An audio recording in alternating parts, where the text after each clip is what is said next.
मैंने तुम्हें कब प्रोवोक किया? राघव ने क्रोधित होकर उसे घूरा। क्या इन सभी इडियट्स ने अपनी दवा लेना ही भूल लिया था?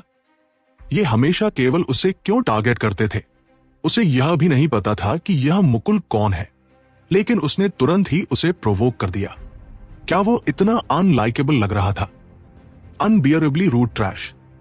बस इंतजार करो, जब ट्रायल खत्म होगा मैं तुम्हें घुटनों पर बैठाकर माफी मांगवाऊंगा, मुकुल ने कहा और उसे इग्नोर करते हुए अपने नाम को रिपोर्ट करने चला गया। क्या इन लोगों को कोई मेंटल इलनेस है? मैं सच में इन इडियट्स को मार डालना चाहता हूं। ये इतने स्टूपिड कैसे हो गए? अर्जुन ने कर्ज किया। शुरुआती डिस्क्रिमिनेशन समझ में आती थी, क्योंकि ईस्टर्न वेस्टलैंड की साइड सच में कमजोर थी और दूसरों से तुलना नहीं कर सकती थी। लेकिन नॉर्दर्न सोर्स का यह इडियट तुरंत राघव को टारगेट करने लगा, जिससे सभी गुस्से में आ गए। जब तक राघव कहता, वे इस फेलो को टुकड़ों में काट डालते। उसकी टोन रिसेंटफुल लग रही थी। शायद उसका राघव के साथ कोई पास्ट डीलिंग्स रहा होगा, नहीं तो वो उसे ऐसा टारगेट नहीं करता। सीमा ने मुकुल की पीठ को देखते हुए कहा, मैंने उसे पहले कभी नहीं देखा। हमारे पास कोई पास्ट डीलिंग्स कैसे हो सकती हैं? राघव ने सिर हिलाया। नॉर्दर्न सोर्स वही जगह है जहां सिस्टर दिशा है। क्या हो सकता है? नेहा ने अचानक समझ लिया। नहीं, राघव भी सस्पिशियस हो गया। क्या इसका सच में दिशा से कोई संबंध है? Mukul, violet gold spirit root, high earth tier spirit blood, high earth tier ice energy, rank 5 celestial, एक और रैंक 5 सेलेस्टियल, और वह सच में इतना पावरफुल था। कई लोग पिटिफुली राघव को देखने लगे। ट्रायल शुरू भी नहीं हुआ था और 2 टॉप जीनियसेस पहले ही उस पर नजर गड़ाए हुए थे। पहले उसने और शाहिद ने लगभग फाइट शुरू कर दी थी। अब मुकुल उससे और भी हॉस्टाइल हो गया। सीधे कह रहा था कि वो पर्सनली राघव को क्रश करेगा। वो सच में अनलकी था। हालांकि केवल कुछ लोग ही वास्तव में उसके लिए पिटी महसूस कर रहे थे, और उनमें ज्यादातर महिलाएं थी। अन्य लोग उसकी मिसफॉर्चून पर डिलाइट महसूस कर रहे थे।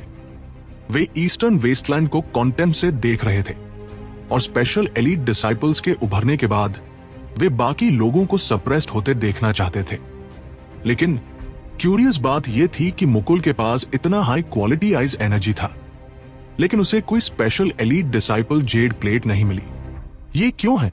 मुकुल थोड़े डिससैटिस्फाइड थे। आइज एट्रीब्यूट रेयर था, इसलिए वो कन्विंस नहीं था।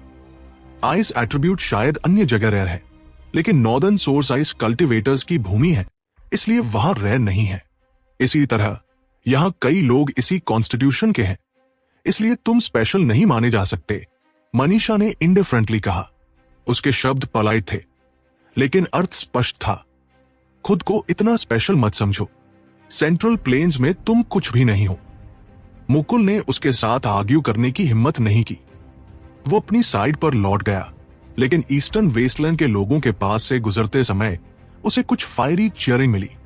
ड्रैगन ब्लड वॉरियर्स ने कुछ नहीं कहा, वे बस मुकुल को देख और हंस रहे थे। मुकुल पहले ही इरिटेटेड था, और ये मॉकिंग लाफ्टर उसके पावरफुल आइस एनर्जी को तुरंत हवा में भर दिया। मुझे एक्शन लेने के लिए मजबूर मत करो, मनीषा ने चेतावनी दी। हाँ, ड्रैगन ब्लड वॉरियर्स हंसते रहे। उन्होंने वर्ड्स का इस्तेमाल नहीं किया। सिर्फ हंसने से ही वे मुकुल को पूरी तरह फ्यूरियस कर चुके थे, जबकि वो अटैक करने की हिम्मत नहीं कर पा रहा था। इडियट, अब वो अपने एरोगेंस की कीमत चुका रहा है। ये कितना रिफ्रेशिंग है, अर्जुन ने कहा, मुकुल को अपने दांत पीसते देखकर एंजॉय करते हुए। ये सीनियर राघव है, सही। रजिस्ट्रेशन जारी रहा, और 1 घंटे बाद नॉर्दर्न सोर्स की एक मेडन जो अभी रजिस्टर हुई थी, राघव के पास आई। कुछ मैटर है? राघव ने पूछा। मेरा सीनियर अप्रेंटिस सिस्टर दिशा से संबंध है, और उसने मुझे एक बार इमेमोरियल पाथ में बचाया था। मैं अनग्रेटफुल नहीं होना चाहता, इसलिए मैं उसके बारे में कुछ बातें बताने आया हूं, मेडन ने कहा। सभी डिलाइटेड हुए। वे जानना चाहते थे कि दिशा हाल ही में कैसी है, क्योंकि राघव ने उसे इमेमोरियल पाथ में महसूस किया था, लेकिन वास्तव में नहीं देखा था। क्या वो अभी भी ठीक है? नेहा ने पूछा। वो बहुत अच्छी है। उसके पास बहुत रेयर इन्नेट आइज बॉडी है, और उसकी स्पिरिट रूट भी वेरिएंट है। उसकी टैलेंट अनप्रेसिडेंटेड है और उसे नॉर्दर्न सोर्स का टॉप जीनियस कहा गया है पिछले 10,000 सालों में। नॉर्दर्न सोर्स के चिलिंग आइस पैलेस में उसके अनगिनत परस्यूअर्स और वर्शिपर्स थे, लेकिन उसने एक बार कहा कि जिस व्यक्ति से वो प्यार करती है वो ईस्टर्न वेस्टलैंड में है। जब तक वो व्यक्ति मरता नहीं, उसका प्यार भी नहीं मर सकता। शुरू में लोग सोचते थे कि वह सूटर्स को रिफ्यूज करने के लिए एक्सक्यूज बना रही है, लेकिन बाद में उसने तुम्हारा नाम लिया और कुछ लोगों को गिव अप करने के लिए तुम्हारी इमेज भी पब्लिक कर दी। लेकिन कुछ लोग उसे परेशान करना जारी रखे और उनमें से एक था सीनियर अप्रेंटिस ब्रदर मुकुल। वो मूल रूप से सिस्टर दिशा का सीनियर अप्रेंटिस ब्रदर था, लेकिन उसने एक बार तुम्हें अपने शब्दों से इंसल्ट किया और परिणाम स्वरूप सीनियर अप्रेंटिस सिस्टर दिशा ने लगभग उसकी जान ले ली। पैलेस मास्टर को उसे रोकना पड़ा और फिर भी चीजों को मीडिएट करना संभव नहीं था। सीनियर अप्रेंटिस सिस्टर दिशा ने कहा कि अगर वह रहता है तो वह चली जाएगी। परिणाम स्वरूप सीनियर अप्रेंटिस ब्रदर मुकुल को चिलिंग आइस पैलेस से एक्सपेल कर दिया गया। यही कारण है कि उसे एक्सुएंशन दाओ सेक्ट ज्वाइन करना पड़ा बजाय सेंट्रल प्लेन्स के डिवाइन आइस पैलेस जाने के। सिस्टर दिशा इतनी पावरफुल है, मैं सच में उसे फिर से देखना चाहता हूं। कभी कभी मैं सपना देखता हूं कि कैसे उसने और ये स्काउंड्रल ने profound spirit fruit 108th monastery में छीन लिया था। नेहा ने कहा। राघव भी मूव्ड हुआ। उसने पूछा, डिवाइन आइस पैलेस यहां से कितनी दूर है? अगर हमें मौका मिला हम निश्चित रूप से उसे देखने जाएंगे। राघव उसके मेमोरीज में खो गया। वो फाइनल स्माइल जो उसके चेहरे पर खिली थी और फिर गिर गई थी, अभी भी उसके दिल में बसी हुई थी। यद्यपि वह जानता था कि दिशा अभी भी जीवित है, लेकिन उसे देखकर बिना उसका दिल शांत नहीं हो सकता था। तुम्हारे जैसे एकेंट के पास डिवाइन आइस पैलेस जाने का क्वालिफिकेशन नहीं है, दूर से मुकुल ने पुकारा। वह साफ तौर पर पूरी समय से ध्यान दे रहा था, फिर भी सोल एनर्जी का इस्तेमाल करके ईव्स ड्रॉप करना टबू था। मुकुल, अर्जुन ने गुस्से में कहा, तुम क्या करने वाले हो? मुझे काटोगे? मुकुल ने स्नीयर किया। फक योर मदर, अर्जुन ने कर्ज किया। सभी चुप हो गए। रजिस्ट्रेशन के सीनियर डिसाइपल्स भी फ्राउंड। ईस्टर्न वेस्टलैंड का ट्रैश हर साल कोस होता जा रहा है। नॉर्दर्न सोर्स के एक डिसाइपल ने स्नीयर किया। अर्जुन, इग्नोर करो। जब हम ट्रायल में जाएंगे हम उन्हें सिखाएंगे कि फ्लावर्स क्यों रेड है। राघव ने अर्जुन के कंधे पर हाथ रखा। ठीक है, अगर बॉस हैंडल कर रहे हैं तो मैं ठीक हूं। अर्जुन ने नोट किया। अर्जुन राघव के मेथड सबसे ज्यादा समझता था। अगर राघव ने प्रॉमिस किया कि उन्हें लेसन सिखाएगा तो वह शांत था। सिस्टर, क्या तुम जानती हो कि डिवाइन आइस पैलेस कहाँ है? सीमा ने पूछा। मेडन ने सिर हिलाया। मैं नहीं जानती, क्योंकि नॉर्दर्न सोर्स में ब्रांच एक्सुएंशन दाओ सेक्ट केवल कई ग्रेट पावर्स में से एक है। एक्सुएंशन दाओ सेक्ट और चिलिंग आइस पैलेस के अलावा सेंट्रल प्लेन्स के कई अन्य लोग नॉर्दर्न सोर्स में ब्रांच सेक्ट स्थापित कर चुके हैं और वे रैली सेंट्रल प्लेन्स के बारे में कुछ मेंशन करते हैं। यह सुनकर राघव और अन्य ने साय किया। अब उन्हें समझ आया कि ईस्टर्न वेस्टलैंड की ब्रांच सेक्ट ने उनके रीजन पर क्यों डोमिनेट किया था। इसका कारण यह था कि अन्य पावर्स ईस्टर्न वेस्टलैंड जैसी डेस्टिट्यूट जगह की परवाह नहीं करते थे। वे यह देखकर भी शॉक थे कि उनके और अन्य 4 आउटर रीजन्स के बीच कितना बड़ा अंतर है। वहां से आने वाले डिसाइपल्स कई अलग अलग सेक्ट्स गए थे, लेकिन फिर भी वहां से सैकड़ों हजारों डिसाइपल्स एक्सुएंशन दाओ सेक्ट में आए थे। ये काइंड की पावर सच में शॉकिंग थी। अन्य 3 रीजन्स की तुलना में ईस्टर्न वेस्टलैंड सच में एक रूरल विलेज जैसी थी। अगर सीनियर राघव के पास कहने के लिए कुछ बाकी नहीं है तो मैं अपना लीव लूंगी। मेडन ने हल्का बो किया। क्या मैं आपका नाम पूछ सकता हूं? राघव ने पूछा। मैं नम्रता हूं। नम्रता, ये एक कॉमन नाम था और वही था जिसे उसने हुयू सेक्ट में एनकाउंटर किया था। उसने सुना था कि वो वेद शर्मा के साथ आगे बढ़ी थी और अब वो उसकी वाइफ थी। वो अब लगातार जोखिम लेने में व्यस्त नहीं थी। ठीक है, अगर भविष्य में तुम्हें कोई प्रॉब्लम हो तो तुम आकर मुझे ढूंढ सकती हो। अगर कोई जानबूझकर तुम्हारे लिए मुश्किल करेगा तो मैं उनके सिर मारूंगा जब तक उनके सिर से फाट न होने लगे, राघव ने प्रॉमिस किया। उसने ये जानबूझकर मुकुल के लिए कहा। उसका मतलब था कि वो उसके पास आ सकता है, लेकिन उसे पेटी होकर नम्रता को बुली नहीं करना चाहिए। किसी भी मामले में मुकुल अपनी प्रेस्टीज वाले व्यक्ति थे, इसलिए उनके पास नम्रता जैसे किसी को टारगेट करने के बहुत अवसर नहीं होंगे। नम्रता ने राघव की तरफ ग्रेटफुल नजरों से देखा और नॉर्दर्न सोर्स की साइड पर लौट गई, लेकिन जैसे ही वह गई, स्पष्ट रूप से कई लोग पीछे हट गए। रजिस्ट्रेशन जारी रहा। राघव को देखकर 2 और रैंक 5 सेलेस्टियल्स आए। हालांकि ये दोनों दूसरों से वीकर थे।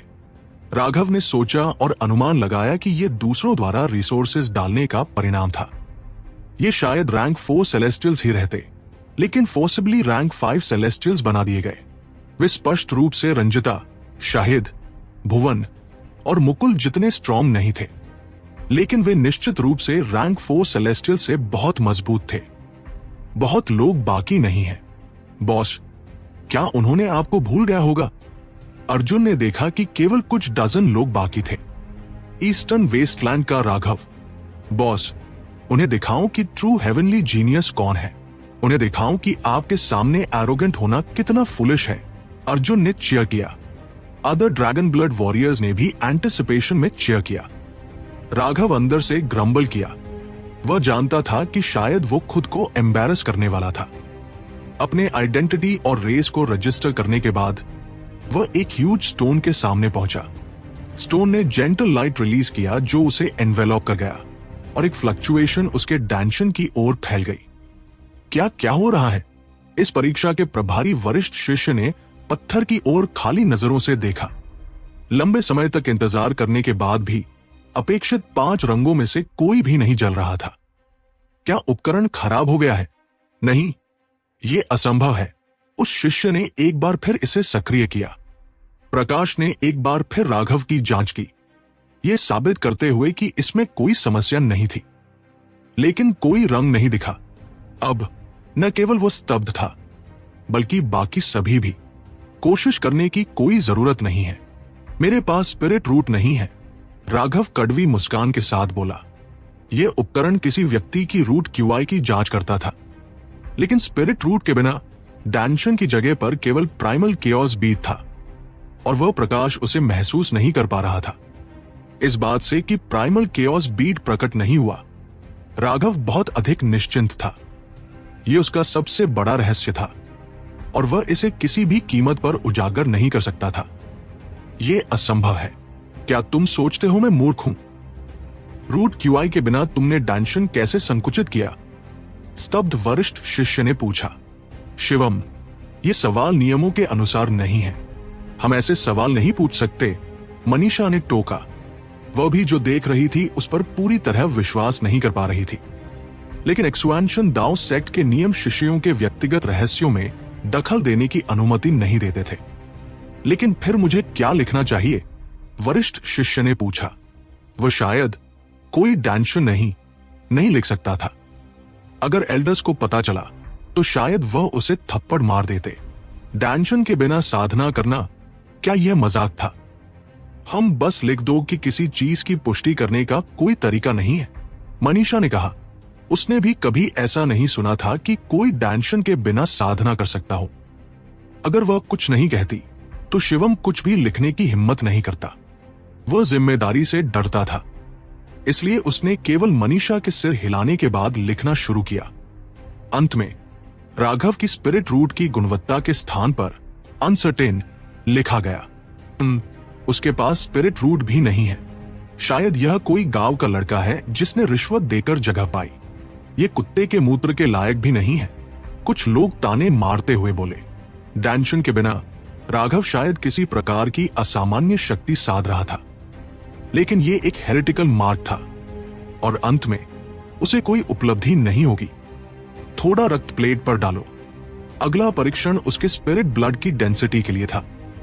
यह महत्वपूर्ण था क्योंकि यह उसकी संभावनाओं को दर्शाता।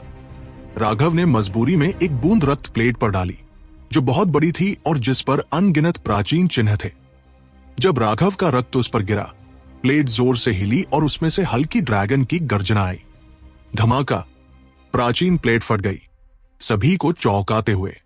तुम्हारा एसेंस ब्लड मानव नहीं है, शिष्य गुस्से में बोला। अरे क्या हुआ? राघव ने पूछा। मैं पागल होने वाला हूं। अगर तुम्हारा ह्यूमन एसेंस ब्लड नहीं है तो पहले क्यों नहीं बताया? शिष्य ने क्रोध में कहा। तुमने तो कुछ नहीं कहा, राघव ने वापस गुस्से में कहा। उस शिष्य को तुरंत रोने का मन हुआ। टूटे हुए परीक्षण प्लेट को देखकर उसकी आंखों में आंसू लगभग छलक गए। कोई बात नहीं, ये तुम्हारी गलती नहीं है, इसमें मेरी भी जिम्मेदारी है, इसलिए मैं इस परीक्षण प्लेट का खर्चा चुकाऊंगी। बुरा मत मानो, मनीषा ने आह भरते हुए कहा। सीनियर अप्रेंटिस सिस्टर मनीषा, क्या जूनियर डिसाइपल ने कुछ गलत किया? राघव ने पूछा। मनीषा ने सिर हिलाया। तुमने कुछ गलत नहीं किया, हम बस लापरवाह थे, या शायद कहा जाए कि हमारी किस्मत खराब थी। आमतौर पर हमें पहले तुम्हारे एसेंस ब्लड के बारे में पूछना चाहिए था और ये अजीब स्थिति टल जाती। ये परीक्षण प्लेट केवल मानव स्पिरिट ब्लड के लिए है और अन्य जातियों के रक्त को अस्वीकार करती है। इसमें फटने का खतरा होता है, लेकिन सामान्यतः प्लेट पहले अस्वीकृति का संकेत देती और हम परीक्षण रोक देते ताकि ये फटे नहीं। लेकिन इस बार ये तुरंत फट गई। इसके अलावा सेक्ट के नियमों के अनुसार अगर हमारी लापरवाही से उपकरण को नुकसान होता है तो उसके प्रभारी शिष्य को उसका मूल्य चुकाना पड़ता है। अरे क्षमा करें, राघव ने कहा। कोई आश्चर्य नहीं कि वह शिष्य ऐसा लग रहा था जैसे उसकी पत्नी अभी मर गई हो। वो शायद लंबे समय तक कंगाल रहेगा। राघव ने स्पष्ट रूप से देखा था कि प्राचीन जाति के शिष्य इस प्लेट का उपयोग बिना समस्या के करते थे, इसलिए उसे लगा कि उसे भी कोई दिक्कत नहीं होगी। लेकिन वास्तव में प्राचीन जाति के विशेषज्ञों में भी मानव जाति का रक्त होता था। उनका रक्त विशेष था, लेकिन परीक्षण प्लेट उन्हें अस्वीकार नहीं करती थी। रिप्लेसमेंट आ गई है, सावधान रहो। अचानक एक एल्डा हवा में प्रकट हुए और एक नई परीक्षण प्लेट निकाली। बहुत धन्यवाद एल्डा, हम निश्चित रूप से सावधान रहेंगे और ऐसी चीज दोबारा नहीं होने देंगे। मनीषा जल्दी से झुक गई। उसने अभी उच्च अधिकारियों को नई प्लेट भेजने के लिए सूचित किया था। तुम राघव हो, सही? आओ और इस परीक्षण प्लेट पर एक बूंद रक्त डालो। यह विशेष है और मैंने तुम्हारे लिए निकाली है, एल्डा ने कहा। राघव आगे बढ़ा और रक्त डाला। परीक्षण प्लेट ने तेज रोशनी के साथ खिल उठी। क्या घना एसेंस ब्लड एनर्जी है, लेकिन टियर इतना कम क्यों है? एल्डा हैरान थे। कौन सा टियर है? राघव ने पूछा। लो हुअंग टियर। क्या? राघव की आंखें लगभग फटी। उसका एसेंस ब्लड एक सच्चे ड्रैगन का एसेंस ब्लड था। इसकी टियर इतनी कम कैसे हो सकती थी? हाँ, यह वास्तव में अजीब है। इतनी शक्तिशाली एसेंस ब्लड एनर्जी वास्तव में केवल लो हुअंग टियर है। यद्यपि किसी भी उपकरण में कुछ त्रुटि हो सकती है, ये त्रुटि इतनी बड़ी नहीं हो सकती। तुम्हारा स्पिरिट ब्लड वास्तव में लो हुअंग टियर है, एल्डर ने कहा। हाँ, जैसे कि उम्मीद थी। कचरा। कौन जानता है कि उसने एसेंस ब्लड की बूंद कहां से निकाली? शायद उसने यह पता भी नहीं किया कि यह एक्सपायर्ड है या नहीं। मूर्ख, किसी ने ताने मारते हुए कहा। ज्यादातर कल्टीवेटर्स का एसेंस ब्लड उनके पूर्वजों से विरासत में मिला होता है। कुछ ने जानबूझकर एसेंस ब्लड बदला भी होता है, लेकिन बहुत कम लोग मैजिकल बीस्ट, डिमोनिक बीस्ट या एक्सुएन बीस्ट का एसेंस ब्लड रिफाइन करते हैं। एक मानव का एसेंस ब्लड बदला जा सकता है, लेकिन एक बार किसी ने अन्य जाति का एसेंस ब्लड रिफाइन कर लिया तो इसे फिर बदलना असंभव है। ये उनका नया स्थायी स्पिरिट ब्लड बन जाएगा। इसलिए जब तक यह पीक ग्रेड ना हो, कोई भी बीस्ट का एसेंस ब्लड रिफाइन नहीं करेगा, और यह बेहद खतरनाक भी है। राघव का इतना लो टियर एसेंस ब्लड होने से अधिकांश लोग सोचते थे कि उसका जीवन बर्बाद है, एक्सपायर्ड। राघव ने अचानक समझा कि समस्या क्या थी। परीक्षण प्लेट किसी व्यक्ति के स्पिरिट ब्लड की डेंसिटी को परखती थी, न कि एनर्जी को। ये अलग अवधारणाएं हैं। उसकी नसों में बह रहा ड्रैगन ब्लड एक ड्रैगन स्केल से आया था जो कई वर्षों से अस्तित्व में था। यह बहुत सी एनर्जी खो चुका था और केवल एक ट्रेस बचा था। केवल एक ट्रेस। वह ट्रेस इतना था कि वो लगभग फट जाता, लेकिन मात्रा बहुत अधिक नहीं थी। इसलिए परीक्षण उपकरण ने इसे सबसे निचले स्तर का माना। सच्चे ड्रैगन के एसेंस ब्लड की तुलना में यह ट्रेस वास्तव में घना नहीं था। जो लोग उस पर ताने मार रहे थे, उन्हें राघव ने सोचा कि कुछ थप्पड़ मारने के बाद वे बहुत बेहतर व्यवहार करेंगे। यह परीक्षण राघव को और भी अधिक आत्मविश्वासी बना गया।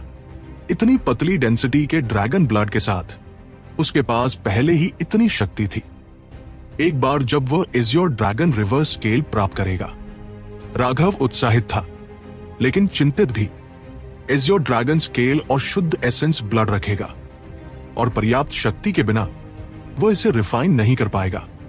अगर उसने जल्दबाजी की तो वह तुरंत फट जाएगा।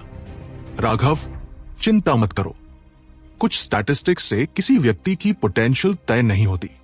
अगले परीक्षण पर आगे बढ़ो, मनीषा ने कहा, यह सोचते हुए कि उसका आत्मविश्वास खोए हुए अभिव्यक्ति से प्रभावित हुआ। राघव हल्की मुस्कान के साथ सिर हिलाया। यह सीनियर अप्रेंटिस सिस्टर काफी दयालु थी, बाहर के मूर्खों से बिल्कुल अलग। वो आगे बढ़ा। अगला परीक्षण एक गेट था। उसने दूसरों को इसे पार करते देखा था, लेकिन कोई इसके उपकरण के प्रभारी नहीं था और वह नहीं जानता था कि इसका उपयोग क्या है। वह अभी अभी पार कर ही रहा था कि गेट से अभूतपूर्व हलचल आई। इसके अनगिनत रूम्स जल उठे और मनीषा का चेहरा प्रसन्नता से भर गया। लेकिन वह प्रसन्नता जल्द ही आश्चर्य में बदल गई, क्योंकि गेट के रूम्स जलने के बाद फिर अंधेरा हो गया। केवल 4 रूम्स दिखाई दिए। उन 4 रूम्स को देखकर अधिकांश लोग खो गए। वे कैरेक्टर्स न तो इमॉर्टल कैरेक्टर्स थे, न ही वर्तमान युग के। क्या हो रहा है? सभी में से केवल मनीषा को अधिकार था कि वह जान सके कि उन रूम्स का अर्थ क्या है। स्पिरिट बोन हट चुका है। अधिकांश लोगों के पास स्पिरिट बोन नहीं होती। जिनके पास होती, वे भी उन जीनियसेस से भी दुर्लभ होते थे जिनके पास वेरिएंट स्पिरिट रूट्स थे, क्योंकि ये गॉड या इमॉर्टल बनने के रहस्य से जुड़ा था। हालांकि गेट के रूम्स ने कहा कि राघव के पास कभी स्पिरिट बोन था, लेकिन अब ये गायब है। मनीषा हैरान थी। उसके स्पिरिट रूट और स्पिरिट ब्लड की असामान्यताओं को सोचते हुए उसने कई चीजों के बारे में सोचा जो उसने पहले सोचने की हिम्मत नहीं की थी, लेकिन उसने कुछ नहीं कहा। राघव को पता नहीं था कि उसके खोए हुए स्पिरिट बोन का रहस्य पहले ही उजागर हो चुका है। वो अगले परीक्षण पर बढ़ गया। फ्लेम एनर्जी, लो हेवन टियर। जब राघव मंच पर चला, उसके हाथ पर फ्लेम ड्रैगन ने अनायास एक फ्लक्चुएशन छोड़ी। राघव इस परीक्षण उपकरण से चौंक गया। वो कुछ भी छिपा नहीं सकता था, भले ही चाहता। Thunder force, high heaven tier, spiritual strength, low heaven tier. इन 3 स्टैटिस्टिक्स को देखकर सभी चुप थे। यहां तक कि मनीषा भी लंबे समय तक कुछ नहीं कह सकी। उसकी 3 एट्रीब्यूट्स हेवन टियर तक पहुंच गई। असंभव। सभी स्तब्ध थे। जब राघव और बाकी लोग पूरा रजिस्ट्रेशन पूरा कर चुके, मनीषा सभी रजिस्ट्रेशंस के साथ चली गई। कोई स्पिरिट रूट नहीं, स्पिरिट ब्लड किसी अज्ञात स्रोत से, और स्पिरिट बोन जो खुदाई की गई हो। फिर भी उसके पास इतनी शक्तिशाली स्पिरिचुअल स्ट्रेंथ है और वह अर्थ फ्लेम और ट्रिब्यूलेशन लाइटनिंग को नियंत्रित कर सकता है। इसके अलावा उसकी थंडर फोर्स हेवन टियर तक पहुंच चुकी है। यह पूरी तरह से असमझनीय है। एक्सुएंशन दाओ सेक्ट के एक महल के भीतर एक दुबला एल्डर सावधानी पूर्वक उस जेड प्लेट को देख रहा था जो मनीषा ने उसे दी थी। वहां 10 से अधिक एल्डर्स भी मौजूद थे, सभी गंभीर मुद्रा में। वे माथा पीट रहे थे और इसे समझाने में असमर्थ थे। स्पिरिट रूट या डैंशन के बिना भी शरीर के 360 एक्यूपंक्चर पॉइंट्स में स्पिरिचुअल क्यूआई को पोषित करना संभव है। एक बार सक्रिय होने के बाद ये एक्यूपंक्चर पॉइंट्स डैंशन की जगह स्पिरिचुअल युअन को संग्रहित कर सकते हैं। हालांकि इस प्रक्रिया के लिए एक अत्यंत शक्तिशाली विशेषज्ञ को आपके पूरे शरीर को फिर से संवारने के लिए असीम समय और ध्यान लगाना पड़ता है। ऐसा लगता है कि ईस्टर्न वेस्टलैंड में ऐसी कोई मौजूदगी नहीं है। इसके अलावा इस स्थिति में भी किसी व्यक्ति में ज्यादा कल्टीवेशन टैलेंट या क्षमता नहीं होती, एक एल्डर ने कहा। पहले दुबले एल्डर ने पूछा, रितेश, आप ही अकेले थे जो इस राघव से सीधे मिले, क्या आपकी कोई राय है? रितेश वह व्यक्ति था जो ईस्टर्न वेस्टलैंड जाकर राघव के मामले को संभालने गया था। अंत में उसे कृष्णा को पकड़कर ले जाना पड़ा। हॉल मास्टर को रिपोर्ट करता हूं, आपका अवर कमजोर था और उससे ज्यादा बातचीत करने का मौका नहीं मिला। लेकिन लॉ एनफोर्समेंट हॉल, रितेश ने कहा। यह दुबला एल्डर हॉल का नेता था और उसे एल्डर हॉल मास्टर कहा जाता था। उन्होंने सिर हिलाया और कहा, यह मामला आपकी गलती नहीं है। पिछले कुछ वर्षों में लॉ एनफोर्समेंट हॉल की पहुंच पहले से कहीं ज्यादा बढ़ गई है और वे अब हमारे एल्डर हॉल के मामलों में हस्तक्षेप करने लगे हैं। सीधे उसे पकड़कर लाने से लॉ एनफोर्समेंट हॉल की प्रतिष्ठा पर असर पड़ा, लेकिन यह बुरा नहीं है, इसलिए खुद को दोष देने की जरूरत नहीं है। अब राघव के बारे में और बताइए। रितेश थोड़ी देर चुप रहे, फिर सावधानी पूर्वक बोले, मैंने उसकी जांच की। वह गरीब पृष्ठभूमि से आता है और उसे अचानक किसी अफसर ने स्काई रॉकेट की तरह आगे बढ़ने का मौका मिला। वो बुद्धिमान है, लेकिन निर्णायक रूप से लोगों को मारता है और अपने लिए भी परेशानी मोल लेता है। वह मृत्यु को तटस्थ रूप से लेता है, लेकिन अपने आसपास के लोगों के प्रति पूरी ईमानदारी और सम्मान दिखाता है। उसके पास बहुत करिश्मा है। उसके अतीत को देखकर उसने कई खुशकिस्मत मौके प्राप्त किए होंगे और कई रहस्य छिपा रखे होंगे। इसी वजह से कृष्णा ने भी उसे बेधड़क हमला किया। परिणाम स्वरूप जब कृष्णा की गार्ड ढीली थी, राघव ने उन्हें अपनी संक्षिप्त लड़ाई में हरा दिया। इसके अलावा अनगिनत ईस्टर्न वेस्टलैंड के डिसाइपल्स के सामने उसने राघव को जबरदस्ती दबाने की कोशिश की। ये एक चिंताजनक प्रभाव पैदा हुआ और इसी कारण मुझे उसे पकड़ना पड़ा। हॉल मास्टर ने सिर हिलाया। प्रतिभाशाली सभी के पास कामिक लक होता है और उन्हें हेवनली दाउस का समर्थन प्राप्त होता है, लेकिन यह राघव कोई सेलेस्टियल नहीं है। ये अजीब है। तर्क के अनुसार हमें उसे विशेष देखभाल और समर्थन देना चाहिए, लेकिन सेक्ट के नियमों के अनुसार वो आवश्यकताओं को पूरा नहीं करता। ये हमें कठिन स्थिति में डालता है। हालांकि राघव ने अभी तक एक्सुएंशन दाओ सेक्ट में प्रवेश नहीं किया है। अगर हमारी ये निर्णय किसी डिसाइपल के जीवन को प्रभावित करता है तो हम पाप कर देंगे। एल्डर हॉल प्रतिभाओं को खोजने और उन्हें विकसित करने का कार्य करता था। यह एक्सुएंशन दाओ सेक्ट का सबसे शक्तिशाली विभाग था, इसलिए उनके सभी एल्डर्स में इंटेग्रिटी और स्किल दोनों मौजूद थे। वे सभी चीजों को सावधानी पूर्वक और विस्तार से संभालते थे। चाहे राघव की स्पिरिचुअल स्ट्रेंथ, फ्लेम एनर्जी या थंडर फोर्स, इनमें से कोई भी उसे विशेष एलीट डिसाइपल बनने के लिए पर्याप्त थी, जिसे एक्सेप्शनल केयर दी जाती। लेकिन उसके पास स्पिरिट ब्लड या स्पिरिट रूट नहीं था, जो नियमों के अनुसार आवश्यक था। वह किसी स्काईस्क्रेपर की तरह था जिसका कोई फाउंडेशन नहीं था और जो कभी भी गिर सकता था। स्पिरिट रूट और स्पिरिट ब्लड कल्टीवेटर की नींव होते हैं। राघव के लिए चीजें जानबूझकर आसान मत बनाइए और न ही जानबूझकर कठिन। सब कुछ प्राकृतिक रूप से होने दीजिए। यह मामला केवल इस कमरे में मौजूद लोगों तक ही सीमित है और बाहर नहीं जाना चाहिए। एक वृद्ध आवाज अचानक सभी के कानों में गूंज उठी। ये एक दिव्य आवाज की तरह थी जो सीधे उनके दिलों में उतर गई। सभी तेजी से झुके। हॉल मास्टर सहित सभी जमीन पर घुटने टेक गए। समझ गया, पेट्रियार्क। उसके बाद आवाज और कुछ नहीं बोली और तभी सभी धीरे धीरे उठे। मनीषा पूरी तरह से सफेद हो गई क्योंकि उस आवाज ने उसे गहराई से हिला दिया था। उस आवाज के सामने वो स्वयं बिल्कुल इनसिग्निफिकेंट महसूस कर रही थी। मैंने नहीं सोचा था कि यह मामला पेट्रियार्क को परेशान करेगा। अब राघव को सेक्ट में प्राकृतिक रूप से प्रवेश करने दीजिए। लगता है कि पेट्रियार्क ने उसे पहले ही पहचान लिया है और हमें चिंता करने की जरूरत नहीं है। मनीषा, वापस जाओ। ध्यान रखना कि इसे किसी से मत कहो, हॉल मास्टर ने कहा। हाँ, डिसाइपल समझ गया। मनीषा ने झुका और चली गई। जैसे ही वह चली गई, एक एल्डर ने आह भरी, हॉल मास्टर, इस राघव का लॉ एनफोर्समेंट हॉल से संघर्ष रहा है, क्या हमें? हॉल मास्टर ने सिर हिलाया। पेट्रियार्क के आदेश पहले ही आ चुके हैं। हमें चिंता करने की जरूरत नहीं है। हम सिर्फ अपने काम में ध्यान दें। अगले दिन रजिस्ट्रेशन के बाद सभी डिसाइपल्स फिर से इकट्ठा किए गए, लेकिन सीमा और लक्ष्मण को भी अलग ले जाया गया क्योंकि उन्हें इस ट्रायल में भाग लेने की आवश्यकता नहीं थी। उनका अपना विशेष ट्रायल था। अब केवल वरिष्ठ डिसाइपल मनीषा उपस्थित थी। उसने घोषणा की, रजिस्ट्रेशन समाप्त हो गई है, इसलिए आप एक्सुएंशन दाओ सेक्ट के गेट तक पहुंच पाएंगे या नहीं, यह आप पर निर्भर है। मुझे यकीन है कि आप सभी ट्रायल के कुछ टैबूज के बारे में जानते हैं, इसलिए मैं ज्यादा शब्द नहीं बर्बाद करूंगी। मैं केवल ये कहूंगी कि ये स्थान एक्सपेंशन दाओ सेक्ट से लगभग 3 मिलियन माइल्स दूर है। ट्रायल का उद्देश्य इन 3 मिलियन माइल्स को पार करना है। 3 मिलियन माइल्स। इस विशाल दूरी को देखकर सभी चौंक गए। अपने झटके को अनदेखा करते हुए मनीषा ने कहा, इस क्षेत्र में उड़ना निषिद्ध है और इसे सुनिश्चित करने के लिए एक विशेष फॉर्मेशन मौजूद है। हवा में कूदने के अलावा आप कुछ भी नहीं कर पाएंगे। आपको अपने 2 पैरों पर भरोसा करना होगा, लेकिन शिकायत मत करना।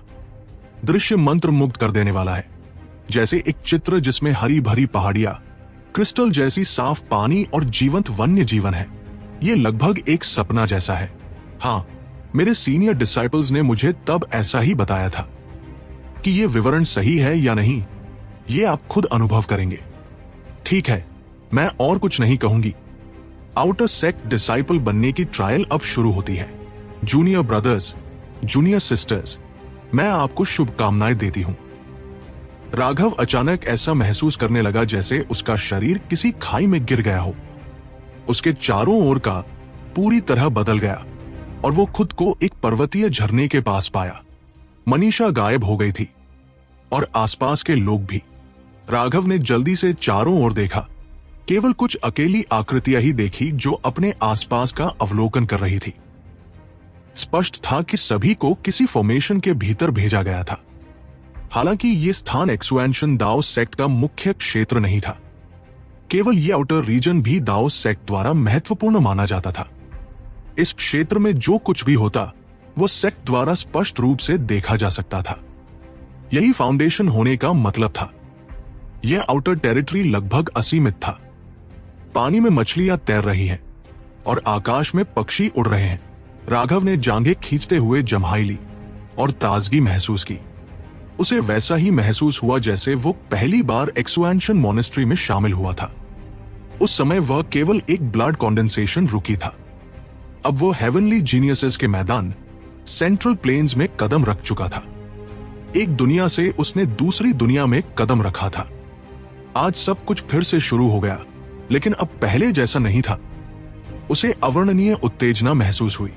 वो आगे बढ़ता रहा। कुछ दर्जन मील चलने के बाद उसे अचानक लगा कि कुछ गड़बड़ है। हाथ के मुद्रास बनाते हुए उसकी स्पिरिचुअल स्ट्रेंथ फूट पड़ी। ब्रेक। उसकी नीची आवाज के साथ दृश्य बदल गया। अब वो हरी भरी घास पर नहीं, बल्कि एक छोटे नाले के पास खड़ा था। पानी उसके पैरों के पास बह रहा था। तुम्हारा क्या हाल है? फिर से राघव की स्पिरिचुअल स्ट्रेंथ फिर से फूट पड़ी। वो एक रेगिस्तान में प्रकट हुआ, जहां सूरज तप रहा था। कितना लगातार है। राघव की स्पिरिचुअल स्ट्रेंथ बार बार फूट रही थी। उसने महसूस किया कि वह इल्यूजन फॉर्मेशन में था और यह फॉर्मेशन अत्यंत अप्रिय था। वास्तव में इसमें कई लेयर्स थे, जिससे कोई इल्यूजन और रियलिटी में अंतर नहीं कर सकता था। ठीक वैसा जैसा मनीषा ने कहा था, यह सपने जैसा था। यदि कोई व्यक्ति इस इल्यूजन फॉर्मेशन में खो जाए तो वो लगातार घूमता रहेगा, कभी एक्सपेंशन दाओ सेक्ट तक नहीं पहुंच पाएगा। इस फॉर्मेशन का सबसे बड़ा पहलू यह था कि यह रियलिटी और इल्यूजन को ओवरलैप कर देता था। थोड़ी दूरी चलने पर इल्यूजन फीका पड़ सकता था और फिर थोड़ी और दूरी पर वो बिना देखे फिर से प्रकट हो सकता था। वो फेलो मनोज शायद अब बर्बाद हो गया है। उम्मीद है कि उसके पास इतना दिमाग है कि दुनिया को रोशन करे ताकि दूसरे उसे ढूंढ सके, नहीं तो वो बस इधर उधर भटकता रहेगा। राघव ने उसके लिए प्रार्थना की। वो स्पिरिचुअल इडियट अगर केवल अपनी शक्ति पर निर्भर करेगा तो निश्चित रूप से यहां फंस जाएगा। कुछ और दूरी तय करने के बाद राघव ने अचानक देखा कि एक आदमी के कंधे में एक डैगर लगा हुआ है।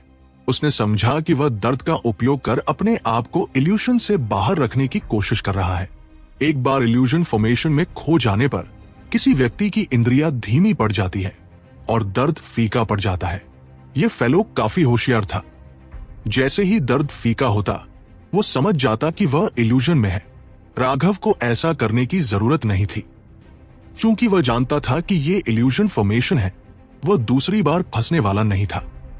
राघव ने देखा कि कई लोग अपनी आंखें बंद करके घूम रहे थे और उसने समझ लिया कि वे फॉर्मेशन में खो गए हैं। हाय, ये निश्चित रूप से एक लेजेंडरी पर्वट है। राघव ने अचानक देखा कि एक आदमी स्थिर खड़ा था उसकी आंखों में हदधर्मी रोशनी थी। उसके हाथ फैलाए हुए थे और इसी समय एक महिला अपनी आंखें बंद करके उसके पास से गुजर रही थी और उसकी नरम हिस्से सीधे उसके हाथों में चली गई। उसने एक चौंकती हुई चीख निकाली और तुरंत इल्यूजन से जाग गई।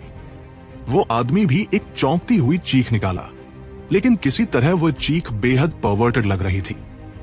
इसे इल्यूजन से जागने का नाटक करते हुए वो आदमी महिला से गहन रूप से माफी मांगने लगा। अगर उसकी चीख नहीं होती तो वो शायद हमेशा इल्यूजन में खो जाता। महिला ने उसे विश्वास कर लिया। पूरी तरह लाल होकर वह चली गई। उसे जाते देख उस आदमी ने गहराई से अपने हाथों को सूंघा और उन्हें 2 बार महसूस किया, जैसे वो उस सुंदर अनुभव को फिर से जी रहा हो। यह विकल्प है, जैसा कि उम्मीद थी। सभी प्रकार के जीनियसेस हैं, राघव ने प्रशंसा के साथ कहा। क्या मुझे इसे आजमाना चाहिए? राघव थोड़ा ललचाया, लेकिन फिर अपनी कमर पर लगे जेड प्लेट को देखकर वो उस कल्पना से जाग गया। उसने गंभीरता से अपनी राह जारी रखी। राघव, मैं तुम्हें आखिरकार ढूंढ ही लिया। मैंने कहा था कि मैं तुम्हें कुत्ते की तरह कुचल दूंगा। अचानक एक चीख गूंजी। एक पेड़ में ऊपर मुकुल ने ठंडे स्वर में राघव की ओर देखा। यह व्यक्ति नॉर्दर्न सोर्स का शीर्ष प्रतिभाशाली मुकुल था। पेड़ से कूदते ही उसने राघव की ओर एक भयंकर घुरा देखा। मैं तुम्हें 3 दिन से ढूंढ रहा था। हेवंस ने अपनी आंखें खोली और आखिरकार मुझे तुम्हें ढूंढने दिया। राघव, मैं तुम्हें मौत से भी बदतर जीवन जीने दूंगा, ताकि मेरे दिल में जो घृणा है वो मिट जाए। मुकुल को देखकर, जिसकी आंखों से आग निकलती सी लग रही थी, राघव के चेहरे पर एक दयनीय भाव आया। सिर हिलाते हुए उसने कहा, तुम्हें देखकर मुझे वे मूर्ख याद आते हैं जिन्हें मैंने पहले मारा। तुम्हारा चेहरा इतना मोटा कैसे है कि तुम दिशा का पीछा करते हो अपनी ऐसी कंडक्ट के साथ? क्या तुम्हें यह एहसास नहीं कि तुम किस तरह के कचरे हो? क्या बकवास है, चाहे टैलेंट हो या कल्टीवेशन बेस। क्या मैं तुमसे 100 गुना मजबूत नहीं हूं? और स्टेटस की बात करें तो मैं 1000 गुना बेहतर हूं। फिर भी वो केवल तुम्हें पसंद करती है और मुझे मौका नहीं देती। मुकुल दहाड़े। छोड़ो, तुम्हारी आंखों को देखकर ही पता चलता है कि तुम सिर्फ एक छोटा बच्चा हो। मैं अपनी युवावस्था में इस तरह की जलन और दिखावा देखकर थक चुका हूं। तुम्हारी कम इंटेलिजेंस के कारण मैं तुमसे झगड़ा नहीं करूंगा। रास्ते में खड़ा कुत्ता बनने के बजाय गायब हो जाओ, राघव ने कहा। शुरुआत में राघव वास्तव में मुकुल की प्रोवोकेशन से क्रोधित था, लेकिन अब उसने समझ लिया कि हालांकि मुकुल का टैलेंट उच्च था, वो केवल एक पैम्पर्ड ग्रीन हाउस फ्लावर था। वो हमेशा अपने आप को अद्भुत मानता था। सोचता था कि पूरी दुनिया उसके लिए बनी है, जैसे सभी केवल उसके लिए ही जीते हों। सबसे संभवतः उसका पूरा जीवन स्मूथ सेलिंग रहा था। लेकिन दिशा का पीछा करते समय उसे सबसे बड़ा सेटबैक मिला। उसकी फेवर पाने के बजाय उसे अपने सेट से बाहर निकाल दिया गया। ये उसके लिए भारी झटका था। सच्चाई यह थी कि उसने एक्सपेंशन दाओ सेक्ट में शामिल होने का एक बड़ा कारण राघव था। वह राघव को कुचलना चाहता था ताकि खुद को साबित कर सके कि वह उससे 1000 गुना बेहतर है और केवल दिशा ही अंधी थी।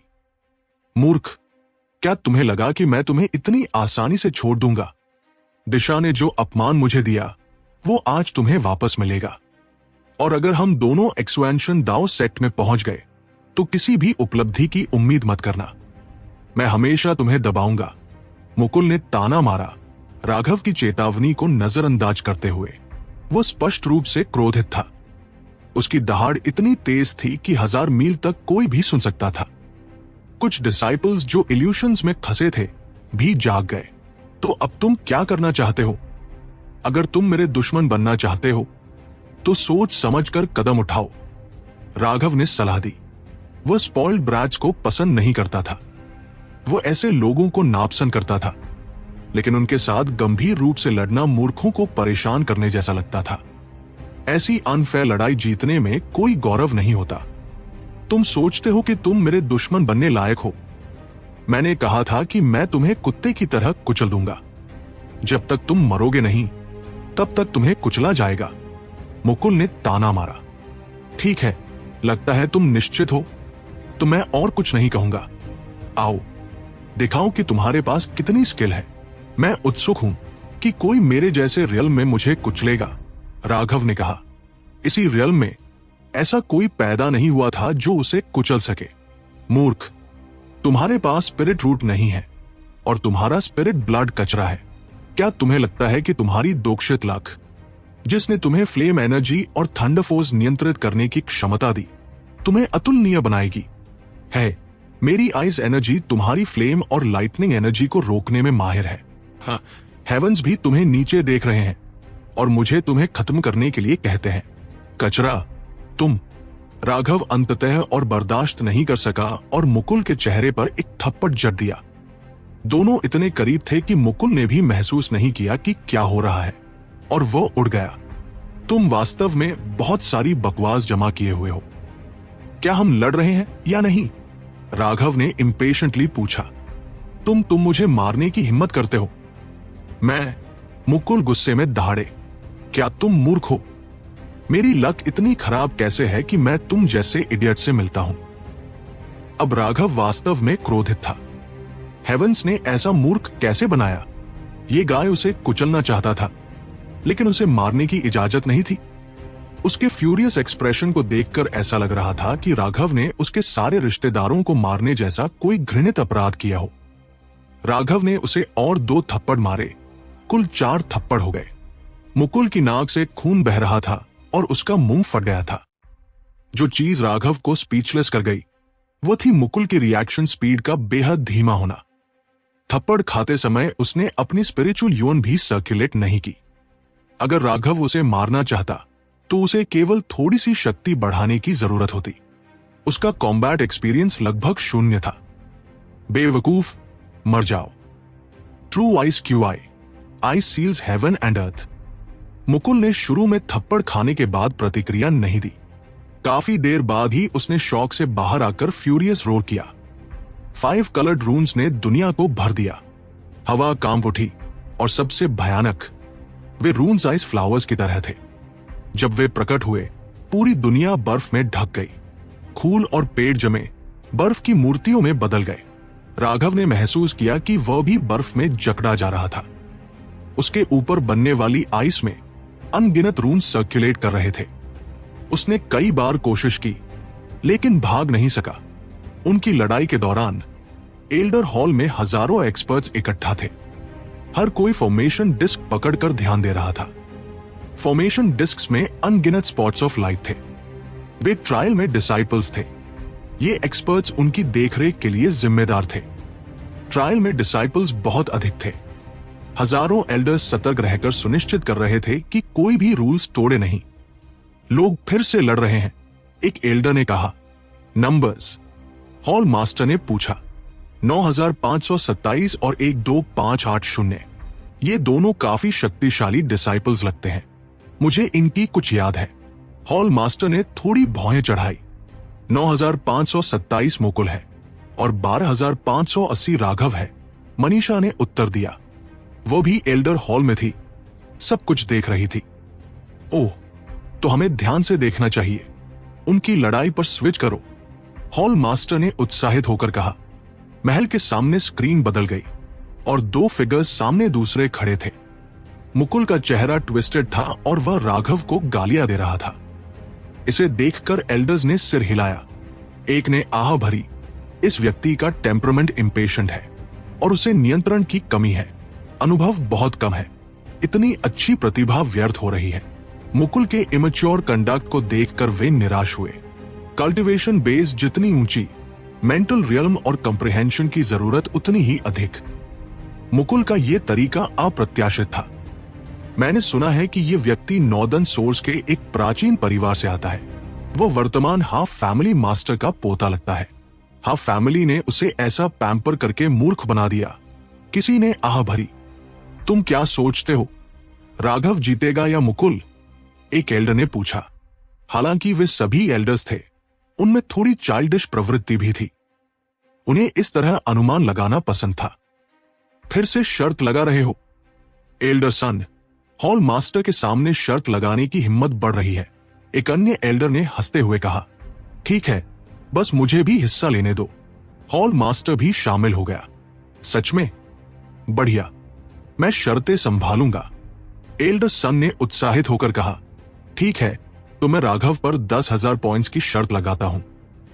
मनीषा ने सबसे पहले शर्त लगाई। मैं 1 मिलियन लगाता हूं, हॉल मास्टर ने कहा। एल्डर सन तुरंत उदास हो गया। लगता है मेरा गैम्बलिंग हॉल दिवालिया हो गया। सभी हंसे। एल्डर हॉल का माहौल बहुत रिलैक्स्ड और हार्मोनियस था। हॉल मास्टर भी मित्रवत था। आह, वे लड़ रहे हैं, किसी ने कहा, लेकिन लोगों के चेहरे जल्दी ही अजीब हो गए। एल्डर सन ने जश्न मनाया। अच्छा कि मैंने जल्दी दिवालियापन घोषित कर दिया, नहीं तो 1000 साल भी दिए जाए तो लाभ नहीं होता। वो मुकुल वास्तव में बेकार है। इतने थप्पड़ खाने के बाद भी उसे जवाब देना नहीं आता।